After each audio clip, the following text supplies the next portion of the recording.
কি এমন হলো আজকে যে আমাকে প্রায় পুলিশ স্টেশনের সামনে পর্যন্ত যেতে হলো? আর সেখানে আমি মোদিজিকে দেখে আই এম অবাক। ভাবছি ইনি এখানে কি করছেন? যাই হোক, সকালবেলা ভদ্রমেয়ের মতো ঘুম থেকে উঠলাম। মানে আমার হিসাবে ওটা সকালবেলা, যদিও ঘড়ি অন্য কথা বলছিল।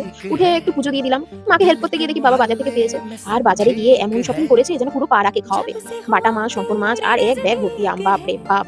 এদিকে মা রান্নাঘরে একদম ফুল অন অ্যাকশনে, ভেন্ডি ভাজা, মাছ ভাজা, মাছের ঝোল সব মিলিয়ে রান্নাঘর থেকে এমন গন্ধ আসছে যে আমি নিজেকে কন্ট্রোলই করতে পারছি না। কারণ তোমরা তো জানো, ঘুম থেকে উঠে আমি ব্রেকফাস্ট করি না, আমি সরাসরি লাঞ্চে বিশ্বাসী বাবা। খাওয়া দাওয়া শেষ করে বেরিয়ে পড়লাম এক অতি গুরুত্বপূর্ণ মহা ঐতিহাসিক মিশনে। আর এদিকে আমার মাতাজি আমাকে ছাড়িয়ে রকেটের স্পিডে এগিয়ে গেল, আমি পেছনে আস্তে আস্তে হাঁটছি।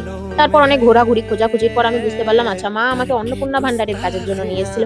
কিন্তু আফসোস, আজকে আমাদের কাজটা হলো না। তাই আমি আর মা ঘুরে ফিরে বাড়ি চলে এসলাম। সন্ধ্যাবেলায় মাকে বললাম, খিদে পেয়েছে, আমাকে কিছু একটা দাও। দেখলাম মা আমাকে মুড়ি মাখিয়ে দিল। কারণ খাওয়া দাওয়া ছাড়া আমার জীবনে আর কোনো গুরুত্বপূর্ণ কাজ আছে বলে আমার তো মনে হয় না।